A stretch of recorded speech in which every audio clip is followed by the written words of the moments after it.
నమస్తే, welcome to doctors health time. ఈరోజు మనకి కిడ్నీలో ఉండే సమస్యలు ఏంటి, జనరల్గా వచ్చే సమస్యలు ఏంటి, దానికి ట్రీట్మెంట్స్ ఎలా ఉంటాయి, ముఖ్యంగా కిడ్నీలో రాళ్ళు వస్తే ఏం చేయాలి, మహిళల్లో ముఖ్యంగా యూరినరీ ఇన్ఫెక్షన్స్కి కారణాలు ఏంటి, ఇవన్నీ డీటెయిల్గా చెప్పడానికి మనతో పాటు ఉన్నారు డాక్టర్ వి చంద్రమోహన్ గారు, యూరాలజిస్ట్. ఆయన అడిగి డీటెయిల్గా తెలుసుకుందాం. నమస్తే సార్. నమస్తే సార్. మనకి కామన్గా వచ్చే కిడ్నీ ప్రాబ్లమ్స్ అంటే ఏమని చెప్తారు? జనరల్గా కిడ్నీ ప్రాబ్లమ్స్ అని అంటే కిడ్నీలో స్టోన్ రావడము, యూరిన్ ఇన్ఫెక్షన్స్, కిడ్నీ పనితీరు కొంచెం దెబ్బతినడం, ఎస్పెషల్లీ బీపీ షుగరు ఎక్కువగా ఉండడం వలన కిడ్నీ పనితీరు అంటే క్రియాటినిన్ బ్లడ్ యూరియా పెరగడం. ఇది ఎవరికి తెలియదు. బయటకు వచ్చే నొప్పి అయితే డాక్టర్ దగ్గరికి వెళ్తారు.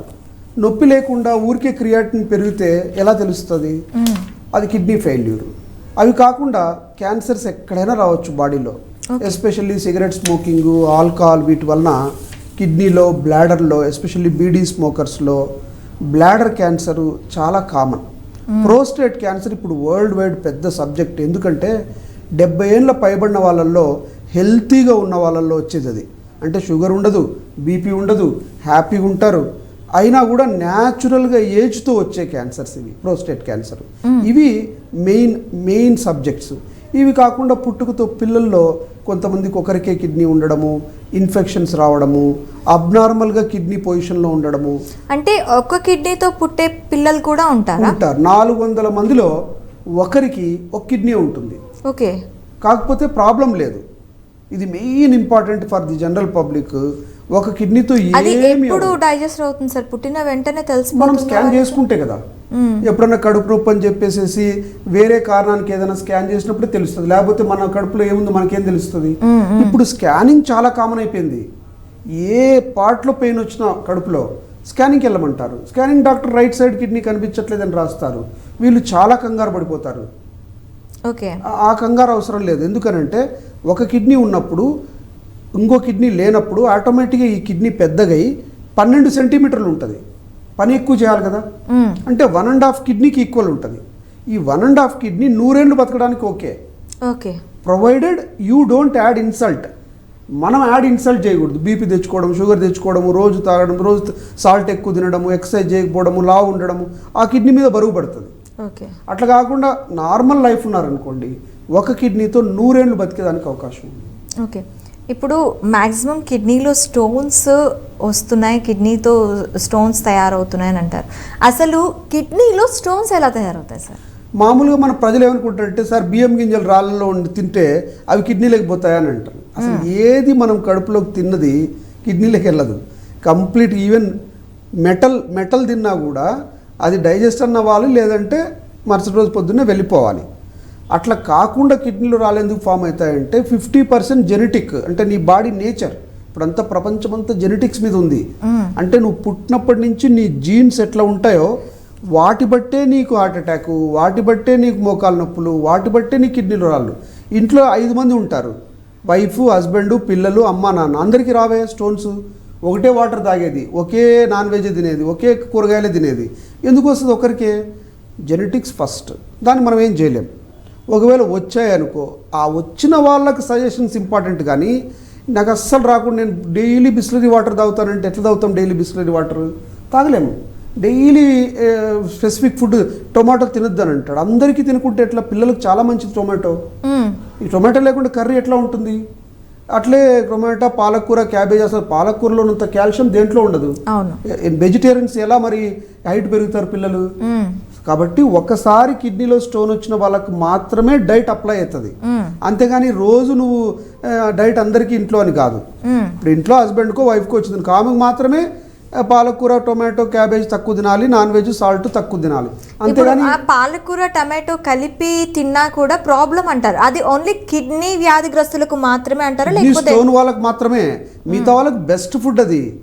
ఒకవేళ ప్రాబ్లం లేదు, కిడ్నీలో ప్రాబ్లం లేదు, నార్మల్ లైఫ్ లీడ్ చేస్తూ ఉంటారు వాళ్ళు, రెగ్యులర్గా దాన్ని ఏమైనా తినొచ్చు, ఎంతైనా తినొచ్చు. టొమాటోలు తినకపోతే ఎట్లా? కంపల్సరీ తినాలి. టొమాటోలో పప్పు ఎట్లా వస్తుంది? సో స్టోన్ ఉన్న వాళ్ళు కొంచెం తగ్గించుకోమని చెప్తాం. అది కూడా రియల్గా చెప్పాలంటే టొమాటో, క్యాబేజీ కంటే కూడా alcohol, salt, non veg more important. అనవసరంగా వేరే జబ్బులు వస్తాయి దాంతో. అవే ఎక్కువ తీసుకుంటారు. అవే ఎక్కువ తీసుకుంటారు కానీ టొమాటో మీద బ్లేమ్ చేస్తుంటారు. సార్ టొమాటో గింజలు తినొచ్చా, గింజలు పడేయాలా? నో, అంత ఉండదు. మెయిన్ ఇంపార్టెంట్ 100% ప్రూవ్ అని ఏంటంటే number 1 is alcohol, number 2 non vegetarian diet, number 3 salt, number 4 లావు ఉండడం. వీటికైతే సైంటిఫిక్ రీసెర్చ్ అయిపోయింది. స్టోన్ వచ్చిన రోజు నుంచే నువ్వు నీళ్ళు ఎక్కువ తాగాలి, యూరిన్ తెల్లగా రావాలి, అప్పటి నుంచే సాల్ట్ తగ్గించుకోవాలి. అందరికి ఇంట్లో పిల్లలు కూడా సాల్ట్ తినద్దంటే ఎట్లా? తక్కువ తినాలి, బట్ వాళ్ళు నాన్ వెజ్ తినాలనుకుంటారు కదా కొంత పిల్లలు, వాళ్ళకి ఎట్లా ఆపేస్తాము? ఓకే సార్, తినేవాళ్ళు. ఇప్పుడు ఈ కిడ్నీలో స్టోన్స్ మనం డయాగ్నోస్ చేసేటప్పుడు బయటపడుతూ ఉంటాయి.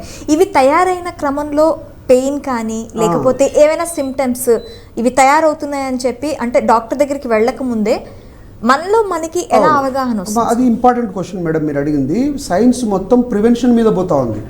అంటే నేను బాగా ఉండాలి, నా జబ్బులన్నీ కనుక్కోవాలి, నేను 100 years బతకాలనేది ఎవరికైనా ఉంటుంది. కిడ్నీ స్టోన్ను అర్లీగా కనుక్కొని దానికి ఏమైనా మందులు ఇచ్చుకొని దాని నుంచి బయటపడితే హ్యాపీ కదా. సో అట్లా చేయాలి అని అంటే ఒక్క అల్ట్రాసౌండ్ స్కాన్ తప్పితే మనం ఏం చేయలేం. చిన్నది కిడ్నీలో స్టోను నా కడుపులో ఉన్నా కూడా నాకేం తెలుస్తుంది ఇప్పుడు నేను స్కాన్ చేయకపోతే? కాబట్టి అల్ట్రాసౌండ్ స్కాన్ ఒక్కటే క్లూ. అందుకని అల్ట్రాసౌండ్ స్కాన్స్ ఇప్పుడు విలేజెస్లో కూడా అయిపోయినాయి. రేడియాలజిస్ట్ అనేది మోస్ట్ ఇంపార్టెంట్ బ్రాంచ్ ఇప్పుడు. ప్రెగ్నెన్సీకి చేసేవాళ్ళు అప్పుడు, ఇప్పుడు అట్లా కాదు. ఎక్కడ నడుము నొప్పి వచ్చినా, ఎక్కడ ఈవెన్ షోల్డర్ పెయిన్ వచ్చినా అల్ట్రాసౌండ్ చేస్తున్నారు. ఒక రకంగా మంచిదే. ఏదైనా తెలియంది ఉంటే బయటపడతాయి. ఇప్పుడు 5 mm 4 mm స్టోన్ ఉందనుకోండి, పడిపోయేదానికి అవకాశం ఉంటుంది కదా. ఇంత పెద్ద స్టోన్లు ఉండేవి ఒకప్పుడు, 15 ఏళ్ల కిందట ఇంత పెద్ద స్టోన్స్, ఇప్పుడు దొరకవు అవి. ఓకే, అమెరికాలో అయితే ఇంత పెద్ద స్టోన్స్ అసలు ఉండవు. స్క్రీనింగ్ ఉంది కదా వాళ్ళకు, ఇన్సూరెన్స్ ఉంటుంది, ఫ్రీగా స్క్రీన్ చేస్తారు. 5 mm అప్పుడే బయటపడుతుంది. ఏదర్ పడిపోనన్నా పడిపోతుంది, లేకపోతే మందులను ఇస్తారు. అంటే ఇప్పుడు మనకి మనం ముఖ్యంగా తెలుసుకోవాలి, ఇది దీని బారిన పడకముందే దీని గురించి ఒక అవగాహన రావాలి అంటే ఖచ్చితంగా స్క్రీనింగ్ అనేది చేయించుకోవాలంట. స్క్రీనింగ్ బేసిసే ఫ్యూచర్ ఉంటుంది. ఇప్పుడు ఎందుకు అందరూ హెల్త్ చెకప్ అంటారు? నీకు హీమోగ్లోబిన్ ఎంత ఉందని అంటే ఎట్లా చెప్తావు నువ్వు? ఊరికి ఇట్లా చూసేవాళ్ళు కళ్ళకు. ఇప్పుడు అట్లా కళ్ళు చూసి ఎవరు చెప్తారు? ఇట్లా చేతులు చూసి ప్రెగ్నెన్సీ అని, కళ్ళు చూసి అట్లా చెప్పే కాలం లేదు ఇప్పుడు. Haemoglobin is 150 rupees 100 rupees test ఇచ్చినామనుకో, 14-15 ఉంటే హ్యాపీ, అంటే ఐరన్ బాగుంది అని. 10 లోపల ఉందనుకో లేడీస్లో, మెన్సెస్లో బ్లీడింగ్ పోతుందేమో అనుకోవాలి కదా. వెంటనే మనం ఐరన్ ట్యాబ్లెట్ తీసుకుంటే హెల్తీగా ఉంటాం.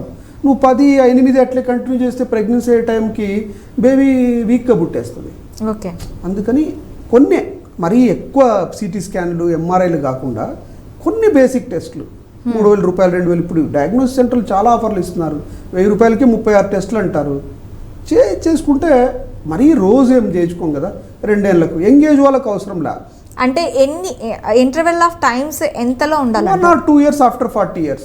ఓకే, కొలెస్ట్రాల్ ఊరికే పెరుగుతూ ఉంటుంది, 250-300 తెలిసిందనుకో ట్యాబ్లెట్ వేసుకోవడము, లేకపోతే నెయ్యి తక్కువ తిన్నాము, ఆయిల్ తక్కువ తింటే హెల్తీగా ఉంటాం కదా. Okay, screening is compulsory. Very అట్లనే కిడ్నీ స్టోన్ కూడా. ఓకే, ఇప్పుడు కిడ్నీ ఫెయిల్ అంటూ ఉంటారు సార్. ఈ కిడ్నీ ఫెయిల్ అనేది మనకి ఏ దశలో బయటపడుతూ ఉంటుంది? దీన్ని కిడ్నీ ఫెయిల్ అనేది మనం ఎప్పుడు తీసుకుంటాం? అంటే ఇది ఫెయిల్ అయింది కిడ్నీ అని మనం ఏ స్టేజ్ లో దాన్ని? అంటే మీరు యాక్చువల్గా సైంటిఫిక్ క్వశ్చన్ ఇది మీరు అడుగుతుంది. డెఫినేషన్ ఆఫ్ కిడ్నీ ఫెయిల్యూర్ అంటే ఎట్లా నువ్వు డిఫైన్ చేస్తావు అంటే ఒకటే ఆన్సర్. జనరల్ పబ్లిక్ తెలుసుకోవాల్సింది, చాలాసార్లు చెప్పుంటాం ఇది, క్రియాటినిన్ బ్లడ్ యూరియా 2 టెస్టులు ఉంటాయి. ఆ 2 టెస్టులు వాల్యూస్ ఏంటంటే క్రియాటినిన్ 1 లోపల ఉండాలి, బ్లడ్ యూరియా 30 లోపల 40 లోపల ఉండాలి. ఒకవేళ అది పెరిగిందనుకో అవి వేస్ట్ ప్రోడక్ట్, డస్ట్ లాగా, ఇంట్లో గలీజ్ లాగా. ఆ రోజు కిడ్నీ ఆ రోజు బయటకు పంపించేయాలి. అది ఎవరి ద్వారా పంపించాలి? యూరిన్ ద్వారా పంపించాలి. ఆ యూరిన్లో క్రియాటినిన్ బ్లడ్ యూరియా పోకపోతే లోపల పెరిగిపోతే విషం. అది 1.5 2 3 4 5 అని ఉంటుంది. 1.5 వచ్చిందంటే నువ్వు డోర్ ఓపెన్ చేసినట్టు కిడ్నీ ఫెయిల్యూర్. 2 వచ్చిందంటే 50% కిడ్నీ ఫెయిల్ అయినట్టు. 3 వచ్చిందంటే 80% ఫెయిల్ అయినట్టు. 4 పైన వచ్చిందనంటే క్లోజ్, డయాలసిస్, లేకపోతే ట్రాన్స్ప్లాంట్. అంటే నువ్వు 1 నుంచి 1.1 వస్తానే అమెరికాలో ఫుల్ టైట్ చేసేస్తున్నారు. అంటే 1 ఇంక వాళ్ళు రూలు. 1.1 వచ్చిందంటే నువ్వు బీపీ అన్న ఉండాలి, షుగర్ అన్న ఉండాలి, సాల్ట్ అన్న తిని ఉండాలి, లేకపోతే కిడ్నీలో ఇన్ఫెక్షన్ స్టోన్ ఏదో ఒకటి ఉండాలి. అన్ని చిన్న టెస్టులు చేసేసి వెంటనే మెడిసిన్ పెట్టేస్తారు. అంటే ఎట్లా తెలిసింది? Blood test. కానీ మీరు నెక్స్ట్ ఏం అడిగారు, సిమ్టమ్స్ ఏమైనా ఉంటే చెప్పండి అని అడిగారు. 3-4 వరకు రావు. అన్నిటికంటే కామన్ అలసిపోవడం. సడన్గా బాగా పని చేసుకొని కలగా ఉన్నవాడు చిన్న పని చేస్తేనే అలసిపోతున్నాడు అనుకో, ఒక 2 ఫ్లోర్లు మెట్లు ఎక్కుతానే అలసిపోతున్నాడు అనుకో, యంగ్ ఏజ్లో 35 ఏళ్లలో ఎక్కువ టెన్షను, ఎక్కువ కోపము, ఎప్పుడు రాత్రి లేటుగా పని చేయడము, ఎప్పుడు బయట ఫుడ్ తినడము ఉండి బీపీ చూసుకోలేదనుకో, సడన్గా క్రియాటిన్ పెరిగిపోయి ఉంటుంది. బీపీ యంగ్ ఏజ్లో కిడ్నీ ప్రాబ్లం రావడానికి కారణం బీపీ. చాలామంది 40 ఏళ్ళ వరకు ఏమవసరం ఉందనుకోండి, ఇప్పుడు 20 ఏళ్ళకి స్ట్రెస్, ఈరోజు జాబ్ ఉంటుందో లేదో తెలియదు, ఈరోజు రాత్రి ఎన్ని గంటలకు రమ్మంటే అన్ని గంటలకు పోవాలి, రేపు పొద్దున మళ్ళీ లీవ్ తీసుకుంటామంటే ఇయ్యరు. ఓనర్కు స్ట్రెస్సే, ఎంప్లాయీకి స్ట్రెస్సే, ఎంప్లాయర్కు స్ట్రెస్సే, everywhere stress. Even that villages కూడా వెళ్తూ ఉంది. పండగతే ఒక స్ట్రెస్, పండగపోతే ఒక స్ట్రెస్, ఇంట్లో పిల్లలు సెటిల్ కాకపోతే ఒక స్ట్రెస్ కాజెస్ బీపీ. దానికి తోడు యాడెడ్ సాల్ట్, పార్టీస్. అంటే బీపీ ఉన్న వాళ్ళకి ఖచ్చితంగా ఇది వచ్చే ఛాన్సెస్ అయ్యో చాలా చాలా చాలా కామనెస్ట్. బీపీ షుగర్ ఉన్న వాళ్ళలో kidney failure is the commonest వరల్డ్లో. ఓకే. ఈ కిడ్నీకి ఏమి ఎవరు పొడిస్తే చెడిపోవి, ఎవరు పొడవరు కిడ్నీకి. మనం తెచ్చుకున్న ప్రాబ్లంతో ఇన్ఫెక్షన్ కూడా కామన్ కాదు, క్యాన్సర్స్ కూడా కామన్ కాదు. Food, salt. ఇప్పుడు బ్లడ్ యూరియా అండ్ క్రియాటిన్ ఈ రెండు చెప్పారు కదా, ఈ రెండు కంట్రోల్లో ఉంచుకోవటానికి ఏం చేయాలంటారు? ఫస్ట్ చెక్ చేసుకోవాలి కదా మనం. ఫస్ట్ చెక్ చేసుకుంటే కదా నీకు ఎక్కువ ఉందని తెలిసేది. ఒకవేళ చెక్ చేసుకుని ఎక్కువ ఉందనుకో భయపడకూడదు. మోస్ట్ ఇంపార్టెంట్, దేనికి భయపడకూడదు. మేము క్రియాటిన్ 2 ఉన్న వాళ్ళను 10 ఏళ్ళు బతికిన వాళ్ళని చూస్తాం. దేనికి భయపడకూడదు. మనం కామన్గా చూస్తున్నాం ఇప్పుడు కొంతమంది ఫైటింగ్ నేచర్ ఉన్న వాళ్ళు ఎంత కంబ్యాక్ వస్తారంటే అది చాలా ఇంపార్టెంట్. కొంచెం వాటర్ ఎక్కువ తాగితే ఏమవుతుంది, అది కూడా ఎట్టు తాగుతారు, పొద్దున్నే 2 లీటర్లు తాగి సాయంత్రం రాత్రి వరకు తాగకుండా మోటార్ సైకిల్ తిరుగుతున్నాం అనుకో ఏం లాభం లేదు. పొద్దున్న 2 లీటర్లు తాగినా అంటే సరిపోదు. సాయంత్రం ఒంటేలు ఫుల్ ఆరెంజ్గా వచ్చిందనుకో అస్సలు మంచిది కాదు. గంటకు గ్లాస్ పెట్టుకొని తాగాల. ఆఫీస్లో ఉంటే నీళ్ళే ఉంది ఇండియాలో ఫ్రీ, ఇంకా అమ్మడం లేదు నీళ్ళు. 1 అవర్కి ఒకసారి డిస్పోజల్ అయినా ఏదో ఒకటి పెట్టుకొని తాగుతా ఉన్నాం అనుకో మధ్యలో యూరిన్ పోతూ ఉండాలి. ఏం బాత్రూమ్లు లేవా అయింది, చాలా ఉంటాయి. So main message is water, salt. ఇండియాలో ఏ ఫుడ్ తీసుకున్నా సాల్ట్ ఉంటుంది. దానిపైన మళ్ళీ సాల్ట్ వేసుకోవడము మజ్జిగలో, దానిపైన పిక్లు వేసుకోవడం తప్పు. ఉన్న సాల్ట్ను సరిపోతుంది. ఓకే. ఇప్పుడు కిడ్నీ స్టోన్స్కి అంటే అది తగ్గడానికి మన దగ్గర ఉన్న ట్రీట్మెంట్స్ ఏమి అవైలబుల్గా ఉన్నాయి సార్? జనరల్గా ఏంటంటే 10 మిల్లీమీటర్స్ వరకు ట్రీట్మెంట్ అవసరం లేదు. చాలామంది అల్ట్రాసౌండ్లో 5 మిల్లీమీటర్లు 3 మిల్లీమీటర్లు ఉంటాయి, వదిలేయచ్చు. ఏమైతే వదిలేస్తే పడిపోనన్నా పడిపోతుంది, కరిగిపోతుంది, పెద్దగన్నా అవుతుంది. కానీ ట్రీట్మెంట్ అవసరం లేదు. ఓకే. సో 10 మిల్లీమీటర్స్ దాటింది అని అంటే ట్యూబ్లో ఇరుక్కుంటాయి, బయటకు వచ్చే ట్యూబ్ ఉంటుంది కిడ్నీలోంచి, చాలా పెయిన్ వస్తుంది. ఎంత పెయిన్ వస్తుంది అంటే డెలివరీ పెయిన్ కంటే ఎక్కువ ఉంటుంది. అప్పుడు బాధ ఉంటుంది. అప్పుడు వస్తారు డాక్టర్ దగ్గరికి, యూరాలజిస్ట్ దగ్గరికి. అది పడిపోకపోతే ఒక వారం 10 రోజులు బాగా నీళ్ళు తాగి ట్యాబ్లెట్స్ ఇస్తాం ఫోర్స్ పడిపోవడానికి. అప్పుడు కూడా పడిపోకపోతే ఇప్పుడంతా లేజరే. ఎవ్వరు కట్ చేయరు కిడ్నీ స్టోన్కు. 10 ఏళ్ళ నుంచి ఎవ్వరు కట్ చేయరు. దాంట్లో కూడా నడుములో హోలేసేవాళ్ళం. 15 ఏళ్ళ కిందట నడుములో హోలేసి ఆ స్టోన్ తీసేసేవాళ్ళం. కానీ ఈ కిడ్నీలో హోల్ అంటే భయపడతారు కదా. ఇప్పుడు ఏంటంటే ఒంటికి రాస్తాలో నుంచే, ఇప్పుడు అప్పర్ జే ఎండోస్కోపీ అల్సర్ అంటే ఇక్కడ నుంచి వేస్తారు కదా, మేమేం చేస్తామంటే యూరిన్ రాస్తాలో నుంచి పైప్ వేసి ఆ చిన్న పైపులో నుంచి కిడ్నీలోకి వెళ్ళి మొత్తం కిడ్నీ అంతా ఈ రూమ్ అంతా చూసుకొని ఏవేవి తీసేయాలో అవి తీసేస్తాం. ఓకే. లేజర్ టచ్ చేస్తే బర్న్ అయిపోతుంది, కానీ కిడ్నీ టచ్ చేయకూడదు, ఓన్లీ స్టోన్నే టచ్ చేయాలి. ఏది వచ్చి టచ్ చేసినా బర్న్ అవుతుంది. ఈ స్టోన్ పొరపాటున కిడ్నీలో కార్నర్లో ఉందనుకో, దీన్ని టచ్ చేసుకుంటూ పోతే 5 నిమిషాల్లో ఇదేం కనిపించదు, పౌడర్ అయిపోతుంది. పౌడర్ని సక్ కూడా చేసేస్తాం ఇప్పుడు. ఓకే. డబ్బాలు వచ్చేస్తాయి. అంటే ఆ పౌడర్ అలా ఉందనుకోండి పోతుంది యూరిన్లో. ఇప్పుడు కొత్తగా ఏంటంటే పౌడర్ కూడా మొత్తం సక్ చేసేస్తాం, సక్షన్ పెట్టి. అంటే అంతా ఏ పైపు, 3 మిల్లీమీటర్ల పైపు. వీళ్ళు ఇక్కడ నోస్లో కానీ ఈ అన్నవాయికలు వేసేది 10 మిల్లీమీటర్లు, మేము వేసేది 3 మిల్లీమీటర్లు. ఆ పరికరాలన్నీ టెక్నాలజీ అమెరికాలో, జర్మనీలో తయారు చేసేస్తున్నారు, ఇండియాలో కూడా తయారు చేసేస్తున్నారు. తక్కువ డబ్బులకు వచ్చేస్తుంది, ప్రతి పర్సన్ అఫోర్డ్ చేయొచ్చు. కొన్నిసార్లు 50-60 వేలు కూడా కాదు, ఇంకా చిన్న తక్కువ అవుతుంది. గవర్నమెంట్లో ఫ్రీ ఉంది. సో అట్లా లోపలికి వెళ్ళి 2-3 సెంటీమీటర్ల స్టోన్ కంప్లీట్గా పౌడర్ చేసి తీయచ్చు. అంతకంటే పెద్దగా ఉంటే నడుములో హోలేయాలి. ఓకే. చాలా పెద్దగుండి కిడ్నీ డ్యామేజ్ అయితే అన్ఫార్చునేట్ తీసేయాల్సి వస్తుంది.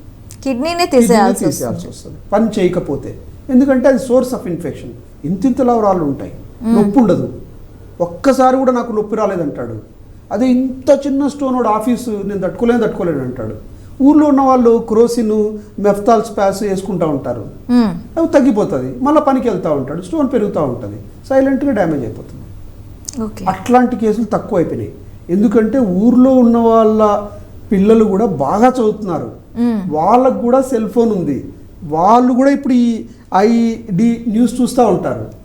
అందుకే కదా మనం ఇంత మీడియా ఇంత ఇంపార్టెంట్ అయింది. దాన్ని మంచిదానికి వాడుకుంటే మంచిది. ఇప్పుడు నేను ఇంత చదువుకొని ఎయిమ్స్ చండీగఢ్లో చేసి ఈ మెసేజ్ ఇస్తున్నానంటే దానికి వ్యాలిడిటీ ఉంటుంది కదా. దాని నుంచి కొంతమంది నీళ్ళు ఎక్కువ తాగితే మంచిది కదా. కొంతమంది ఒక్కరు పోయి బ్లడ్ యూరియా క్రియాటిన్ చేయించుకొని సార్ అరే 1.4 ఉంది, కొంచెం మందులు వేసుకుంటాం బీపీకి అని అంటే 1 వస్తే లైఫ్ కాపాడినట్టే. So as long as proper మెసేజ్కు మనం దీన్ని యూజ్ చేయగలిగితే జనరల్ పబ్లిక్ అందరూ డాక్టర్ దగ్గరికి ఆడబోతారు. అందరు యూరాలజిస్ట్ దగ్గర పోయి చూపించుకుంటారా? చూపించుకోలేరు. ఓపీడీ కన్సల్టేషన్ ఎక్కువ, ఇన్వెస్టిగేషన్స్ ఎక్కువ. సో మీలాంటి ప్రోగ్రామ్స్ ద్వారా ఇలా మెసేజ్ వెళ్తే it serve some purpose. This is education.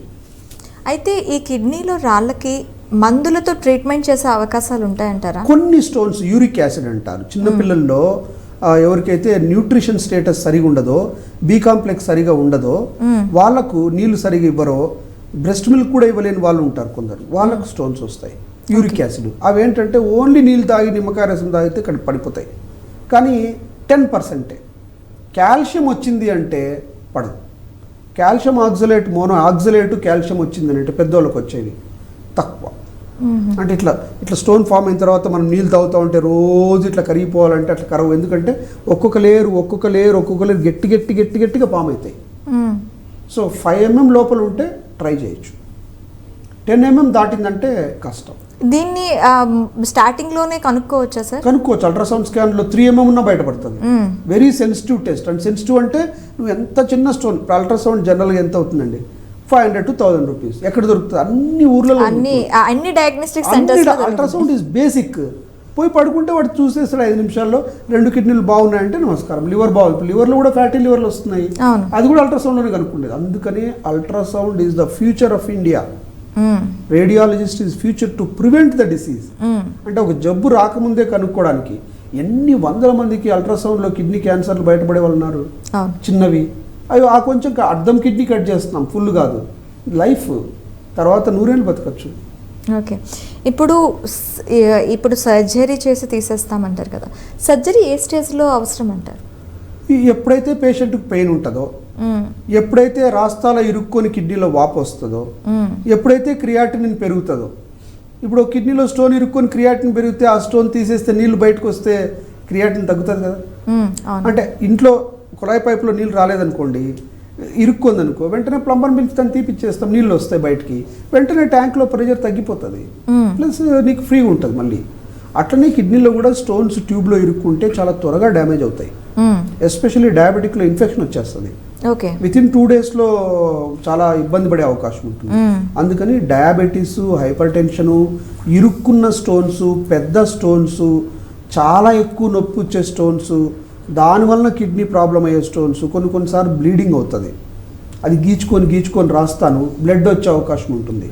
అట్లా వచ్చినా కూడా మనము పేషెంట్ ఇష్టం ఉన్నా లేకపోయినా మనం రికమెండ్ చేయాల్సి వస్తుంది. అప్పుడు ఇప్పుడు డయాబెటిక్, బీపీ పేషెంట్స్ ఉన్నారు అనుకోండి, వాళ్ళకి ఈ కిడ్నీ ప్రాబ్లమ్స్ రాకుండా ఉండాలి అంటే వాళ్ళు రెగ్యులర్గా ఎలాంటి జాగ్రత్తలు తీసుకోవాలంటారు? దీంట్లో ఏంటంటే ఇందాక చెప్పింది సేమ్ రిపీట్ కాకుండా, షుగరు, బీపీలో మెయిన్ ఇంపార్టెంట్ అంటే కిడ్నీలో డ్యామేజ్ అయ్యే అర్లియస్ట్ సైన్ ఏంటంటే యూరియా క్రియాటిన్ కంటే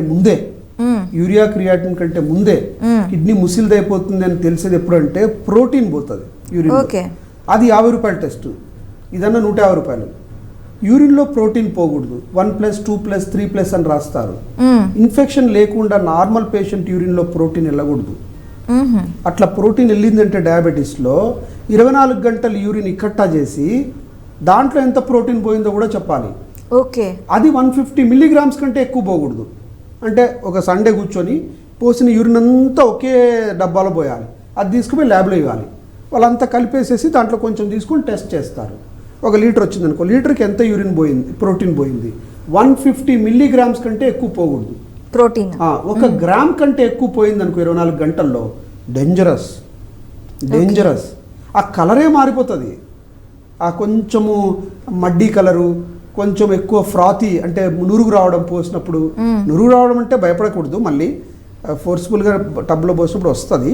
మామూలుగా పోసినా కూడా నురుగు రావడము, లేకపోతే కొంచెం మడ్డీ కలర్ ఉండడము, వాసన ఎక్కువ రావడము, అలాంటి యూరిన్ దాంట్లో ప్రోటీన్ టెస్ట్ డయాబెటీస్ చేసుకుంటే, డయాబెటీస్లో ఏం చేసుకోవాలి, షుగర్ కంట్రోల్ చేసుకోవాలి. ఆటోమేటిక్గా నీకు ప్రోటీన్ పోయిందని అంటే నీకు కిడ్నీయే కాదు మిగతా ఆర్గాన్స్ మీద కూడా ఎఫెక్ట్ అవుతుందని. సో ఎంత షుగర్ కంట్రోల్ చేసుకుంటే అంత వెనక్కి తెచ్చుకోవచ్చు. రివర్సిబుల్ అంటే క్రియాటిన్ బ్లడ్ యూరియా పెరక్క ముందే యూరిన్లో ప్రోటీన్ పోయేటప్పుడే రే బాబు రైస్ ఆపేసి కొంచెం ఎక్సర్సైజ్ చేసుకొని తక్కువ తినరా అంటే క్రియాటిన్ బ్లడ్ యూరియా 80 ఏళ్ళ తర్వాత పెరగచ్చు. అంత లోపల బతికేస్తావు కదా నీ జీవితం. 40కే క్రియాటిన్ బ్లడ్ యూరియా పెరిగితే ఫ్యామిలీ సఫర్ అయిపోతుంది. ఓకే, ఇప్పుడు సర్జరీకి నొప్పి తెలియకుండా కూడా మనకి సర్జరీస్ అవైలబుల్గా ఉన్నాయా?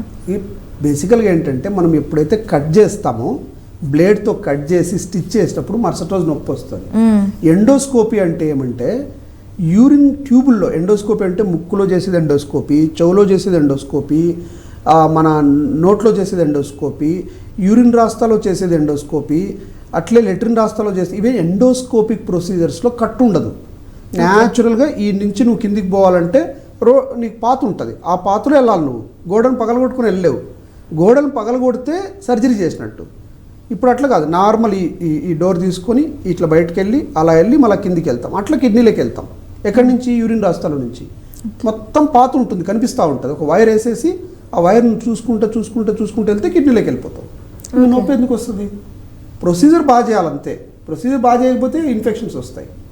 సో నొప్పి అస్సలు ఉండదు, కాకపోతే మంట ఉండొచ్చు. నువ్వు యూరిన్ రాస్తాలో పోయినప్పుడు కొంచెం పోసేటప్పుడు మంట లేకుండా మరుసటి రోజు అంతే, ఒక చులుక్కని ఉంటుంది ఒకటో రోజు. దానికి ఏదైనా క్రోసిన్ ట్యాబ్లెట్ అట్లా వేసుకుంటే తగ్గిపోతుంది.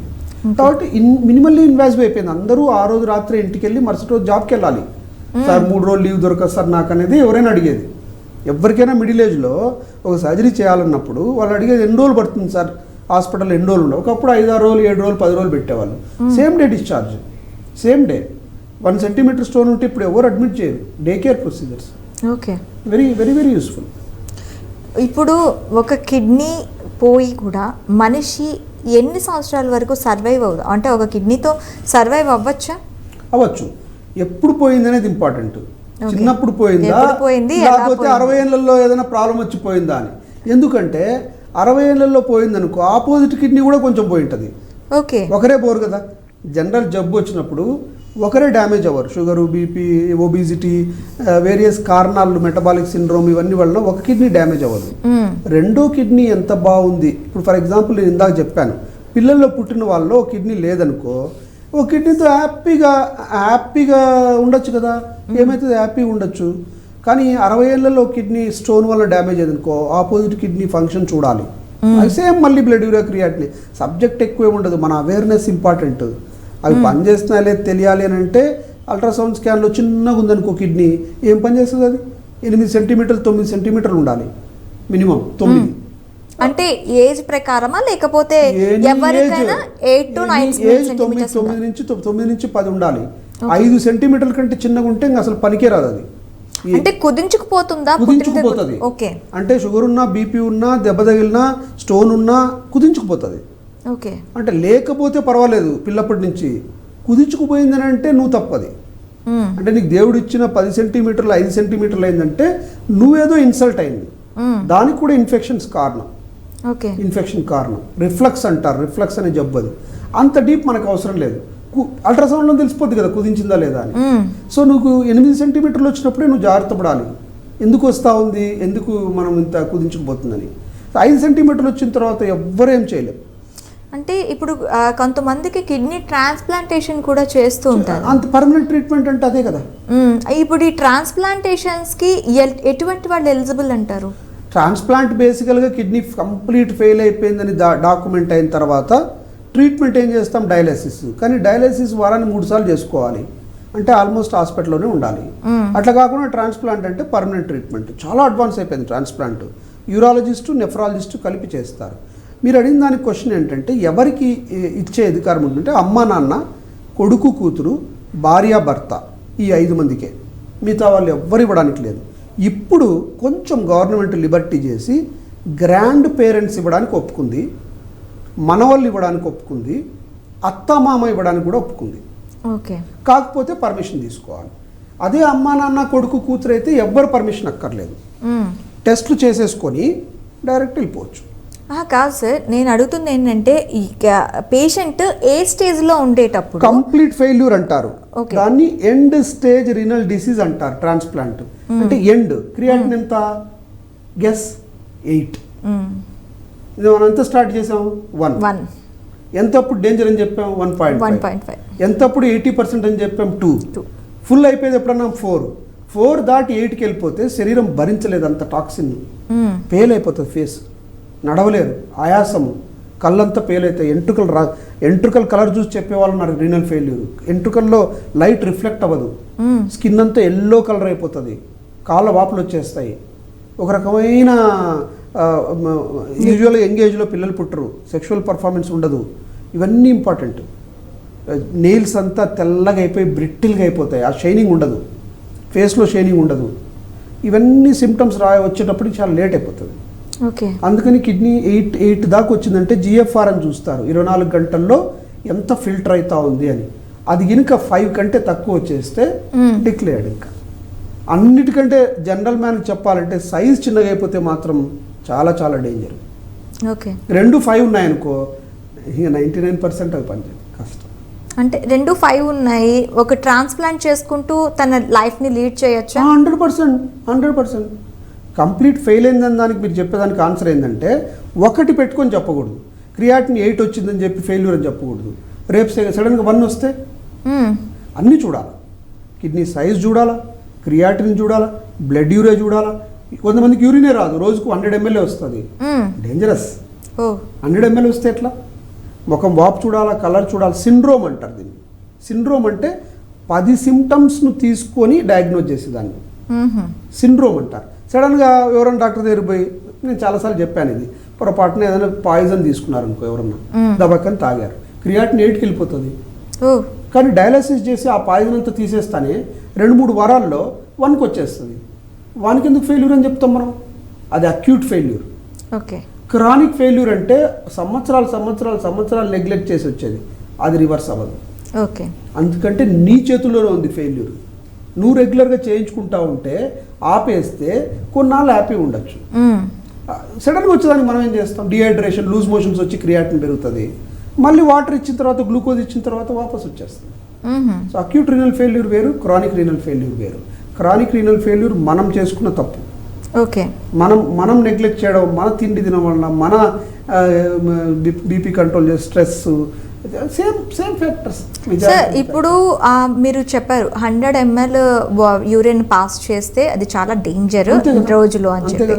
అంటే ఇప్పుడు యూరినరీ సిస్టమ్ బాగుండాలి అంటే రెగ్యులర్గా ఎటువంటి ప్రాబ్లం లేని వ్యక్తి, కిడ్నీస్ ప్రాబ్లం లేని వ్యక్తులు కూడా కొంతమందిలోని 100 ml వెళ్ళటం, ఇలా అంటే యూరిన్ పాస్ చేయడం చాలా తక్కువ ఉంటుంది.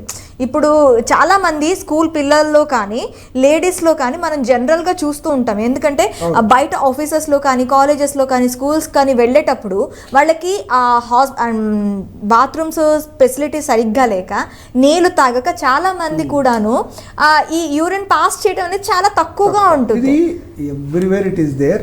బ్లాడర్ కెపాసిటీ లేడీస్లో ఎక్కువ ఉంటుంది. ఓకే. కెపాసిటీ ఎక్కువ ఉండి స్టోర్ అయితే ప్రాబ్లం లేదు. పొద్దున్న చేసి నువ్వు రాత్రి పోతే సరే, ఓకే, అది మంచిది కాదు, ఎక్కడైనా పోవాల్సిందే. ఒకవేళ సాయంత్రం పోయినా 1 లీటర్ పోయాలి. ఓకే. నువ్వు 100 ml పోస్తే కరెక్ట్ కాదు. అంటే అమౌంట్ తక్కువ ఉందా, లేకపోతే ఎక్కువ సార్లు పోయేది తక్కువ ఉందా? ఎక్కువ సార్లు పోయేది తక్కువ ఉంటే చాలా కామన్. చాలామంది గర్ల్స్ వెళ్ళరు స్కూళ్ళల్లో, అందుకే బ్లాడర్ కెపాసిటీ లేడీస్లో ఎక్కువ ఉంటుంది. కానీ that is not important. Amount daily 1.5 litres urine తెల్లగా రావాలి. చాలామందికి రాదు. ఓకే. ఇండియాలో చాలామంది టెంపరేట్ కంటే మనకు బయట టెంపరేచర్ ఎక్కువ ఉంటుంది, స్వెట్లో తెలియకుండా పోతుంది. ఇప్పుడు నేను ఇంత మాట్లాడుతుంటేనే ఒక 100 ml పోతుంది. ఓకే. 100 ml నేను తాగాల్సిందే కంపల్సరీ. అందుకనే గ్లాస్ ఒకటి తాగుతూ ఉంటే హెల్తీ ఉంటారు. Water is very important.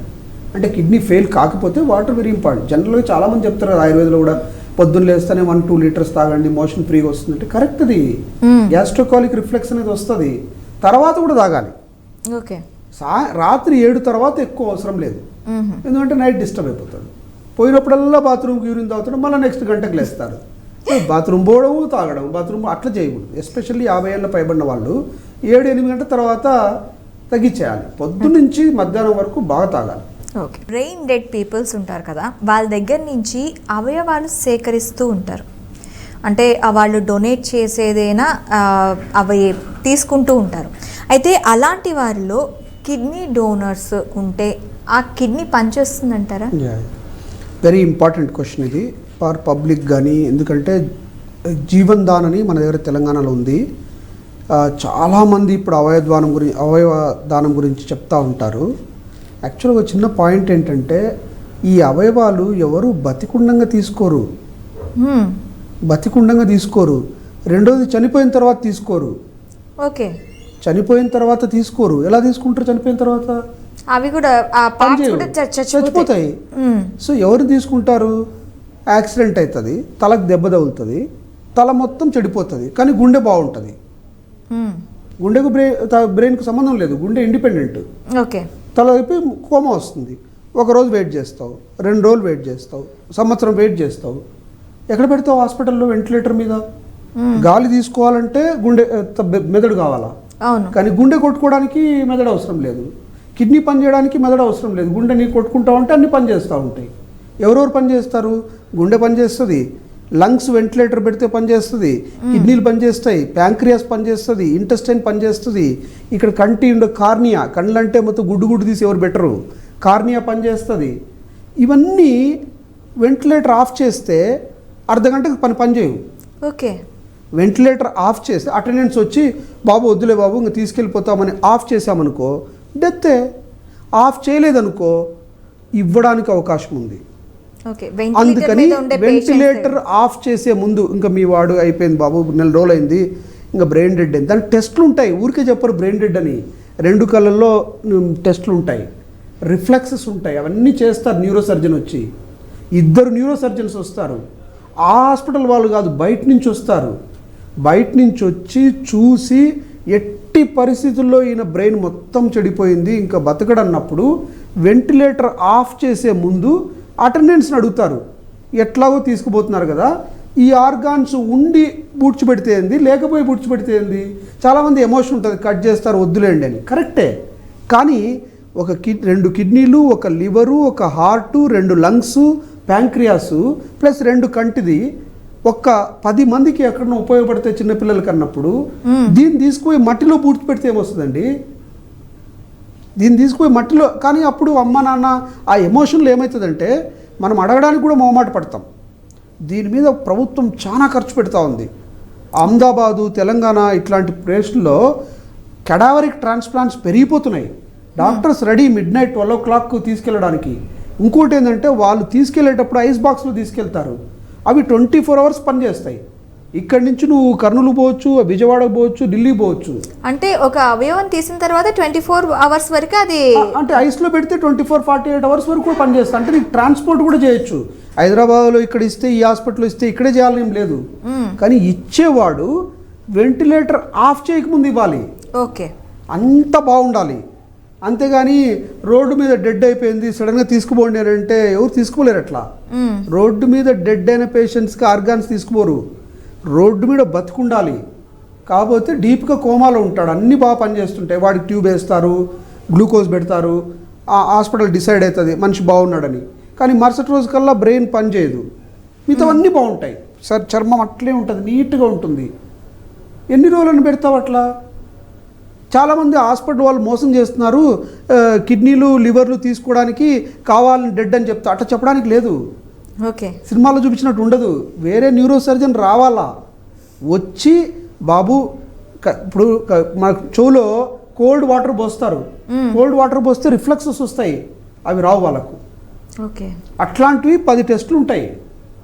అవన్నీ చేసి 2 సార్లు చేసి, కొంత వ్యవధిలో 2 సార్లు చేసి న్యూరాలజిస్టు, న్యూరో ఫిజిషియన్ వేరే హాస్పిటల్ నుంచి వచ్చి సర్టిఫై చేస్తే అప్పుడు అటెండెన్స్కి చెప్తారు కావాలంటే చూడు నాన్న ఇంకా ఆయన మాట్లాడట్లేదు పలకట్లేదు అన్నప్పుడు వెంటిలేటర్ ఆఫ్ చేస్తే ఇంటికి ఆఫ్ చేస్తే 1 నిమిషమే గుండె అయిపోద్ది. ముక్కు నోరు మూసేస్తే ఏమవుతుంది? అయిపోతుంది. ఆఫ్ చేస్తే 5 నిమిషాలే. ఆఫ్ చేయకపోతే 10 మందికి ఆర్గాన్స్. ఆఫ్ చేస్తే తీసుకుపోయి కాల్చలను కాలుస్తారు, బుడ్చలను బుడుస్తారు. మొత్తం అంత 10 రోజుల్లో మొత్తం నుసి అయిపోతుంది. దాని బదులు ఈ 10 తీసి మిగతా బాడీ ఇస్తే ఏమవుతుంది? ముఖం తీసుకోరు కదా, మెడ తీసుకోరు కదా, చేతులు తీసుకోరు కదా, ఓన్లీ కడుపే కదా. కడుపు నీట్గా కట్ చేసి మళ్ళీ కుట్టేస్తారు. ఏం అందరికీ చూపిస్తామా కుట్ చేసింది? లేదు కదా. సో అది అవగాహన చేసుకోవాలంటే ఎవరికైనా కష్టం. కానీ అమెరికాలో అట్లా కాదు, బై రూల్ ఇచ్చేస్తారు ఆటోమేటిక్గా, వాళ్ళకేం ఫరక్ పడదు. దీనికి డబ్బులు ఇప్పుడు ఇచ్చేది ఉండదు. అట్లా అనుకోకూడదు ఎప్పుడు. మనం ఒక మంచి పని చేసాము, మనకు అయిపోయింది, ఏం చేయలేము. అందులోనూ వాళ్ళకి జబ్బు ఉండకూడదు. చెడిపోయి ఫుల్ చెడిపోయి కిడ్నీలు చెడిపోయి ఇంకో లివర్ బాగుందంటే అట్లా తీసుకోరు. ఓన్లీ యాక్సిడెంట్సే ఎక్కువ. ఓకే, బాగా మోటార్ సైకిల్లో పోతున్నాడు, దెబ్బకి పడ్డాడు, బ్రెయిన్ డెడ్ అయింది. డెడ్ అనకూడదు, వాళ్ళను బ్రెయిన్ డెడ్ అనాలి. వాళ్ళ చేతులు కాళ్ళు అన్నీ బాగా మెత్తగా హ్యాపీగా ఉంటాయి, ఓన్లీ కదలవు. కదలు ఇట్లే ఉంటాడు అంతే. ఓకే, అది. సో ఈ మెసేజ్ చాలా ఇంపార్టెంట్. దీని గురించి చదవండి, అంతేగాని జనరల్గా అపోజ్ చేయొద్దు. ఎందుకంటే ఒక యంగ్స్టర్, ఇప్పుడు చిన్న పిల్లలు తెలుసా, మొన్న న్యూస్ 1 ఇయర్ బేబీ 2 కిడ్నీలు ఇచ్చేసింది. వాళ్ళ పేరెంట్స్కి ఎంత ఇది ఉండాలి. ఇంకెలాగో బతుకుతున్నప్పుడు వాళ్ళు ఏమనుకున్నారు, మంచిగా ఉంటాయి ఆ కిడ్నీలు, అంటే యంగ్స్టర్లో కిడ్నీ బాగుంటాయి కదా, ఆ లివరు ఎవరికైనా ఉపయోగపడితే వాళ్ళు ఒక 30 ఏళ్ళు 40 ఏళ్ళు బతకడానికి అవకాశం ఉంటుంది. ఒకటే ఏంటంటే 100% ఇంకా రికవరీ అవ్వదని చెప్పిన తర్వాత ఆలోచించండి. రికవరీ అయ్యేటప్పుడు ఎవరు అట్లా అనుకోరు తీసుకోవాలని. మనం రికవర్ అవుతున్నప్పుడు ఆర్గాన్స్ ఇస్తావా అని ఎవరు అడగరు అట్లా. ఓకే, రికవరీ ఇర్రివర్సిబుల్ అంటే ఇంకా బ్రెయిన్ రానే రాదు. దానికి డెఫినెటివ్ టెస్ట్లు ఉన్నాయి. దానికి న్యూరో ఫిజిషియను న్యూరో సర్జన్ వచ్చి చూస్తారు. ఆ చూసిన తర్వాతనే ఈ డిస్కషన్ అవుతుంది. కొంతమంది అటెండెన్స్ కొట్టిన వాళ్ళు ఉన్నారు డాక్టర్స్ను. ఏంది బాబు నువ్వు ఇంకా హాస్పిటల్లో ఉండగానే ఆర్గాన్ల గురించి మాట్లాడుతున్నారు, ఎంత మోసం మీరని. అట్లా ప్రతిదీ అనుకోకూడదు, అన్ని సినిమాలు ఉన్నట్టు ఉండవు. దయచేసి దీన్ని బ్రాడ్ మైండెడ్గా ఆలోచించి చదవండి. ఇంటర్నెట్లో అందరికీ నాలెడ్జ్ ఉంది కదా. వాట్ ఈజ్ బ్రెయిన్ డెడ్ అని చదివితే నీకు అవగాహన వస్తుంది. Okay sir, maximum kidney cancers కూడా ఈ మధ్య కాలంలో ఎక్కువ చూస్తున్నాం. దీనికి మెయిన్ రీజన్ ఏంటంటారు? Kidney cancers when compared to breast cancer, cervical cancer, lung cancer కంటే తక్కువ. ఓకే, కానీ వచ్చిన వాళ్ళల్లో ఐడెంటిఫై చేయలేం. లంగ్ క్యాన్సర్ అనుకో, దగ్గుతూ ఉంటే రక్తం పడింది అంటాడు. సర్వైకల్ క్యాన్సర్ అనుకో, గర్భసంచి రాష్ట్రాల నుంచి బ్లడ్ వచ్చిందని అంటారు, ప్యాప్స్మియర్ ఉంది. బ్రెస్ట్ క్యాన్సర్ అనుకో, దాంట్లో గడ్డ బయటపడింది అంటారు. కిడ్నీలో నీకు గడ్డ తెలుస్తుంది, లోపల ఉంటుంది అది. అందుకని అగైన్ స్క్రీనింగ్ ఇంపార్టెంట్ అవుతుంది. అది తెలియకుండా పెద్దగా అయిపోయి లంగ్ పోయిందనుకో ఇంకేం లేదు, ఫైల్ క్లోజ్. ఓకే, అంటే రివర్సిబిలిటీ ఉండదు. కిడ్నీకి సంబంధించి ఏదైనా సరే స్క్రీనింగ్ తోనే, ఎందుకంటే డీప్ ఆర్గాన్స్ కదా అవి. ఎక్కడో కడుపు లోపల ఉన్నవి నీకు గడ్డలు ఇంత బయటకు ఎట్లా వస్తుంది? చేతి మీద ముఖం మీద చిన్న చిన్న మచ్చ వస్తే ఓ ఆలోచిస్తాం. అట్లాంటిది కిడ్నీలో నీకు తెలియకుండా పోతే నువ్వు ఎట్లా ఆలోచిస్తావు? కిడ్నీ కానీ లివర్ కూడా అంతే. ఇప్పుడు చాలామంది ఆల్కహాల్ తాగే వాళ్ళలో ఫ్యాటీ లివర్ అని వస్తుంది, సిర్రోసిస్ ఆఫ్ లివర్ అని వస్తుంది. ఇవన్నీ అల్ట్రాసౌండ్ బేసిస్ మీద కనుక్కుండేవి. నొప్పి వచ్చేటప్పటికి చాలా లేట్ అయిపోయి ఉంటుంది. ఓకే, కిడ్నీలో గడ్డ వచ్చి నొప్పి రావాలంటే స్టేజ్ 2 స్టేజ్ 3కి వెళ్ళిపోతుంది. ఓకే, అందుకని స్క్రీనింగ్ బేస్డ్ జబ్బులతోనే ఇప్పుడు ఎక్కువ మంది సర్వైవ్ అవుతున్నారు. ఓకే సార్, స్మోకింగ్, ఆల్కహాల్ అనేది కిడ్నీ వ్యాధి అంటే కిడ్నీకి సంబంధించిన వ్యాధుల్లో ఎంతవరకు ఎఫెక్ట్ చూపిస్తుంది? ఇది very common question and very important for the public also. స్మోకింగ్లో ఏంటంటే ఇప్పుడు నువ్వు స్మోక్ చేస్తావు, అది లోపల పోతుంది, లంగ్ కొంత ఫిల్టర్ చేస్తుంది. ఆ ఫిల్టర్ చేయలేని విషం బాడీలోకి వెళ్తుంది. అది వెళ్ళిన ప్రతి చోట అంటే బ్లడ్ ఎక్కడికి వెళ్తుందో అక్కడ క్యాన్సర్ రావచ్చు. బాడీలో ఈ క్యాన్సర్ స్మోకింగ్ వలన రాదు అని లేదు. అన్నిటికంటే ఎక్కువ లంగ్, ఎందుకంటే ఎక్కువ అదే భరించాలా. తర్వాత కిడ్నీస్, ఎందుకంటే అది ఫిల్టర్ చేయాలా. తర్వాత వేరే ఆర్గాన్స్ అన్నీ, even breast cancer, even brain cancer, ఏదైనా రావచ్చు. Smoking is the worst. Smoking సివియర్గా చేసే వాళ్ళ వైఫ్స్ కూడా క్యాన్సర్ వచ్చిన వాళ్ళు ఉన్నారు. Unfortunate passive smoking daily wife పక్కన ఉందనుకో, రాత్రిపూట తాగుతున్నాడు అనుకో, రూమ్ అంతా పీల్చాల్సిందే. వాళ్ళ హస్బెండ్కి ఏమో దేవుడికి ఎరుగు కానీ వైఫ్కి వచ్చిన వాళ్ళు కూడా ఉన్నారు. ప్యాసివ్ అంటే ఒక పఫ్ తాగినా కూడా ఇంకా అది లోపల పోయి, ఇప్పుడు కొంతమంది ఊరికే 80 ఏళ్ళు తాగాడు బాబు ఏం కాలేదని అంటే, నువ్వు హాస్పిటల్ పోయి చూస్తే 80 మంది పడుకొని ఉంటారు ఆడ స్మోకింగ్ చేసిన వాళ్ళని చూడవు నువ్వు. 80 మంది అక్కడ క్యాన్సర్లో పడుకున్న వాళ్ళని ఒక్కసారి చూసావనుకో నిద్ర రాదు నీకు. అంతేగా నువ్వు ఒక్కడే ఎవడో ఫ్రెండ్ ఇంటి దగ్గర ఉన్నవాడు బాగా బతికాడు, వాడి జెనెటిక్స్ స్ట్రాంగ్ ఉండొచ్చు, వాడి అదృష్టం, అది వేరే విషయం, మనం అట్లాంటి కంపేర్ చేయకూడదు. ఆల్కహాల్ గురించి వస్తే జనరల్గా ఆల్కహాల్ తాగితే అంత ఏం కాదనేది పబ్లిక్ ఒపీనియన్. దీంట్లో ఉన్న విషయం ఏంటంటే 10 ml 15 ml కాఫ్ సిరప్ లాగా తాగితే ఓకే అంటారు. ఎవరన్నా 10 ml 15 ml కాఫ్ సిరప్ లాగా తాగుతారా? తాగరు.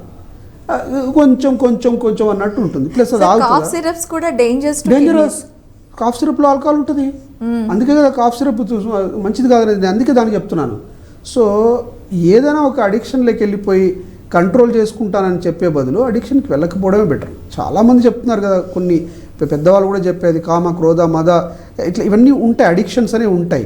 ఈ అడిక్షన్స్కు పోయి క్యాన్సర్ తెచ్చుకునే బదులు liver cancer is known with alcohol, kidney cancer is also known with smoking. So ఎట్టి పరిస్థితుల్లో డాక్టర్స్ దీన్ని రికమెండ్ చేసేదే లేదు, నో క్వశ్చన్. ఒకవేళ వాళ్ళు తీసుకుంటున్నా కూడా వాళ్ళకు కూడా మంచిది కాదు, ఎవ్వరికీ మంచిది కాదు. So for public message is no no no. ఒక్క పఫ్ కూడా మంచిది కాదు, ఒక్క 10 ml కూడా మంచిది కాదు. ఏదో స్ట్రెస్ ఉంది, కూలోళ్ళు ఏమంటారు, నాకు నొప్పులు వస్తున్నాయి అందుకని రాత్రి తాగినా అంటాడు. మనం ఏం చెప్తాం దానికి? ఇంకా వాళ్ళు పొద్దున్నుంచి రాత్రి వరకు పని చేస్తారు, సార్ అని ఏదో తాగుతారు, తప్పది.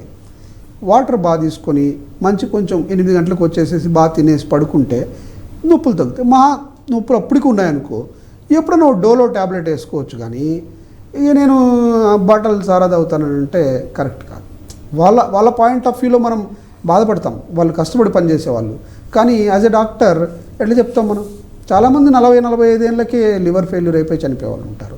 సో స్మోకింగ్ అండ్ ఆల్కహాల్కు సైన్స్లో స్కోప్ లేదు, బీరుకు లేదు, ఓడకాకు లేదు, దేనికి లేదు, బీడీకి లేదు, ఏదో లో సిగరెట్ ఇది మన ఉండేవి తక్కువ ఎఫెక్ట్ ఉండేవి అనేది ఉంటాయి, ఏది లేదు. అన్నిటి వలన ప్రాబ్లమే.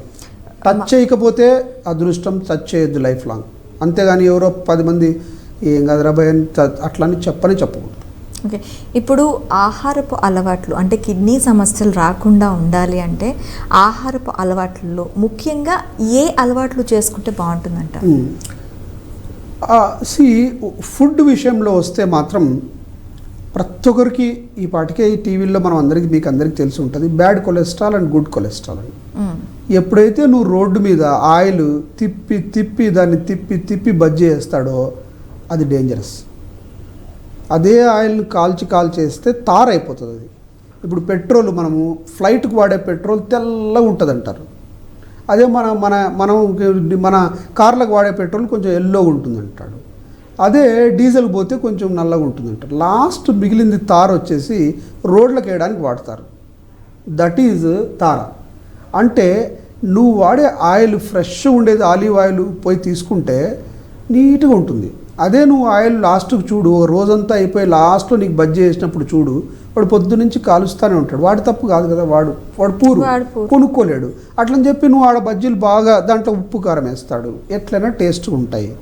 అది అన్నిటికంటే ఇంపార్టెంట్ కల్ప్రిట్ బయట తినేవాళ్ళు. ఇప్పుడు మేము కూకట్పల్లి హౌసింగ్ బోర్డులో చూస్తూ ఉంటాం, 100 ఉంటాయి, 100 చోట్ల కూడా ఉంటారు. ఎందుకంటే ఇంట్లో పేరెంట్స్ ఉంటారు కదా, జాబ్ కని వచ్చి ఉంటారు, 10 రూపాయలకో 15 రూపాయలకో బజ్జీలు దొరుకుతాయి, తక్కువ డబ్బులు.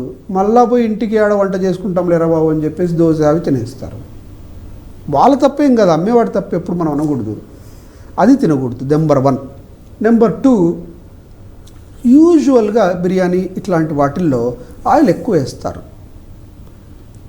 అవి మనం తక్కువ తీసుకోవడం బెటర్. ఒకవేళ తీసుకోవాల్సి వచ్చిందనుకో, ఒక బిర్యానీ తినాలంటే అసలు ఎంత కష్టపడి తినాలి తెలుసా?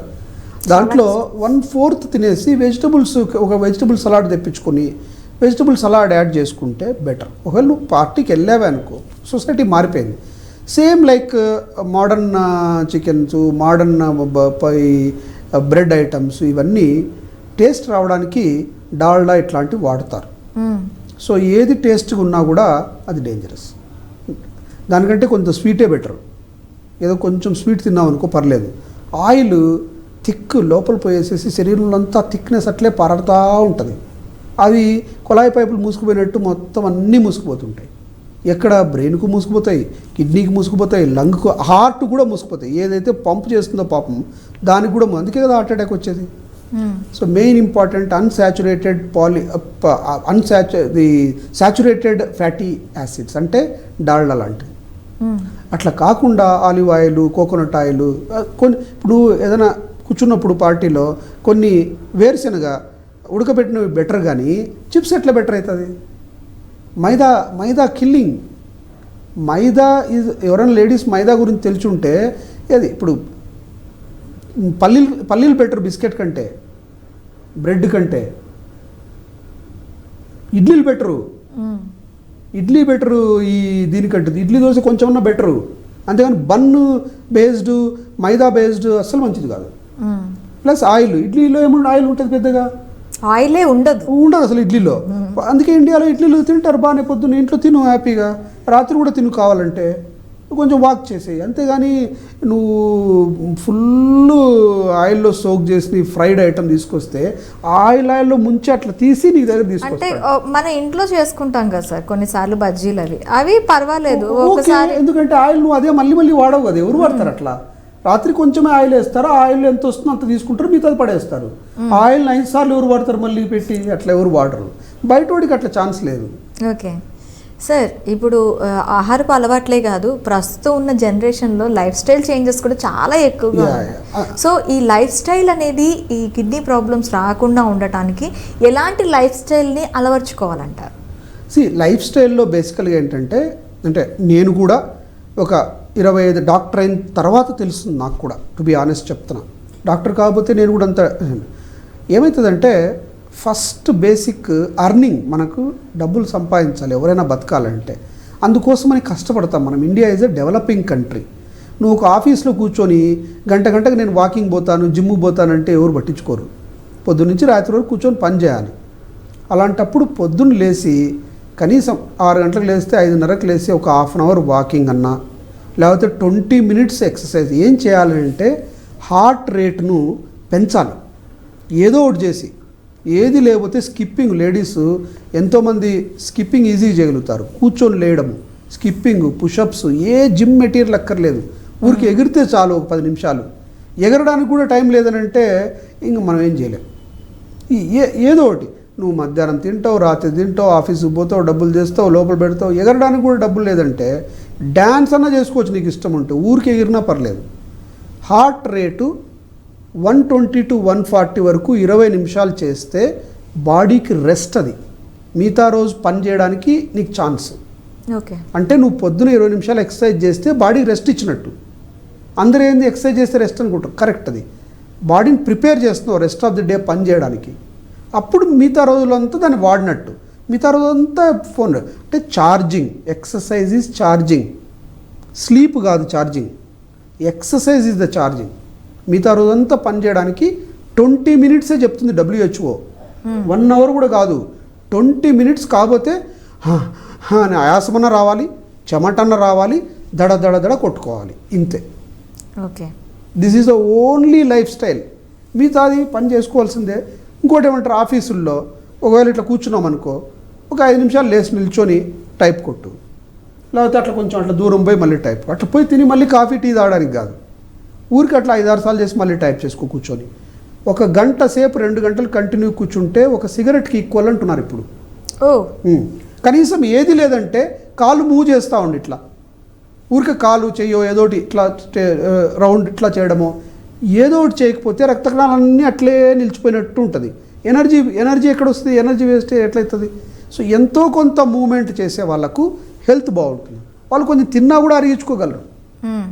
ఓకే, ఓ పార్టీలో తిన్నారే అనుకో, 1 గంట వాక్ చేయి, అంతా కరిగిపోతుంది. ఓకే, లెస్ దాన్ 40 ఇయర్స్లో తినొద్దామని ఎవరు చెప్పరు. పిల్లలకి ఎవరైనా చెప్తారు అన్నం తినద్దు, ఎక్కువ తిని, ఇవన్నీ చెప్తామా? వాళ్ళ మెటబాలిజం హై ఉంటుంది, వాళ్ళు ఏది కావాలంటే తినచ్చు. గలీజ్ ఫుడ్ తినకూడదు, మైదాలు గీదాలు బయట తినకూడదు. ఇంట్లో తినడానికి ఏముంది, వాళ్ళు 5-6 చపాతీలు 5-6 దోశలు తింటారు పిల్లలు. ఆపకూడదు, వాళ్ళకి అరిగిపోతుంది. వాడు పోయి ఆడుకుంటాడు, నడుస్తాడు, పోతాడు. అట్లా కాకుండా కార్లో కూర్చోబెట్టి ఇంట్లోనే టీవీలో చదివిపించి ఇంట్లోనే పడుకోబెట్టేసినాం అనుకో, ఇంత పొట్ట వస్తుంది వాడికి కూడా. పిల్లలకి ఇప్పుడు ఫుల్ లావు అవుతున్నారు, కాన్షియస్గా లేకుండా లావు. పిల్లలు మామూలు లావు కాకూడదు. జెనెటిక్ ప్రాబ్లం ఉంటే అది వేరే విషయం. మెటబాలిజం అయ్యి ఉంటుంది, సన్నగా ఉంటాం. అందుకని అదే లైఫ్ స్టైల్. అంటే వాడు బయటికి పోయి ఆడుకుంటాడు కాబట్టి మనం ఆడుకోలేము. నేనే ఆడుకుంటే డాక్టర్ ఉండి, అన్లెస్ నువ్వు ఒక గేమ్ వచ్చి ఉంటే పర్లేదు. అట్లాంటి గేమ్ కానీ స్విమ్మింగ్ కానీ అట్లా వస్తే ఇంకా ఫుల్ అదృష్టం. అంతకంటే అదృష్టమే లేదు. నువ్వు షటిల్ ఆడగలుగుతున్నావు అంటే కోటీశ్వరుడు. నువ్వు టెన్నిస్ ఆడుతున్నావు అంటే వాడు మిలియనేర్. ఎక్కడ పోయినా షటిల్ కోట్లు ఉన్నాయి. రోడ్డు మీద కూడా అరే క్రికెట్ నువ్వు 4 గంటలు ఆడితే మొత్తం కాళ్ళు చేతులు పట్టుకుపోతాయి. ఎండలో క్రికెట్ 4 గంటలు ఆడితే ఇంక నువ్వు ఏం చేయక్కర్ల. ఆ రోజు సాయంత్రం హ్యాపీగా ఇంట్లో హాఫ్ బిర్యానీ కాదు, ఫుల్ బిర్యానీ తిన్నా కూడా ఏం కాదు. సో ఒకవేళ ఫుడ్ కొంచెం తింటున్నా అంత బాధపడద్దు, దానికి తగ్గట్టు కరిగించుకుంటే చాలు. దీనికి సింపుల్ ట్రిక్ ఏంటంటే మాకు డాక్టర్లు చెప్పేది, డయాబెటీషియన్స్ వెయిట్ కనీసం ఒక వారానికి ఇంట్లో వెయిట్ అన్నా చూసుకోమని. 50, 60 పెళ్ళేటప్పుడు 45 ఉంటారు. 50, 60, 65, 70, 80, 90. ఇండియన్ హైట్కు 90 అంటే అసలు ఎంత ఉంటారు? 5'7", 5'9" ఉంటారు అంతరు. దానికి 90 అంటే ఘోరం. 70 దాటకూడదు. సో అదే నువ్వు 60 ఎప్పుడు చూసుకుంటున్నావు అనుకో, అరే వెయిట్ పెరుగుతుంది, 60 ఎందుకులే 4 ఇడ్లీలు బదులు 2 ఇడ్లీలు తిన్నామంటే వెయిట్ తగ్గిపోతుంది. ఓకే, అంటే ఎక్కువ కాంప్లికేట్ చేసుకోక్కర్లా. Little bit of walking, brisk walking చేయడానికి బయటే ఉంది. ఇంట్లో కూడా అటు ఇటు తిరిగినా పర్లేదు లేడీస్. ఒకవేళ లేడీస్కి పోవడానికి ఇష్టం లేదనుకో, ఇంట్లో ఆ రూమ్ నుంచి ఈ రూమ్ వరకు ఒక 50 సార్లు తిరిగామనుకో చాలు. ఓకే, చాలా చాలా చాలా థ్యాంక్ యూ సార్. అంటే కిడ్నీలోనే కాదు, లైఫ్ స్టైల్ చేంజెస్, ఆహారపు అలవాట్లు ఏం చేస్తే అసలు కిడ్నీ బాగా ఉంచుకోవడానికి మనం ఏం చేయాలన్నది చాలా బాగా చెప్పారు. చాలా చాలా థ్యాంక్స్ సార్. చూసారు కదా, మరొక అంశంతో మీ ముందుకు వస్తాం. Stay with us.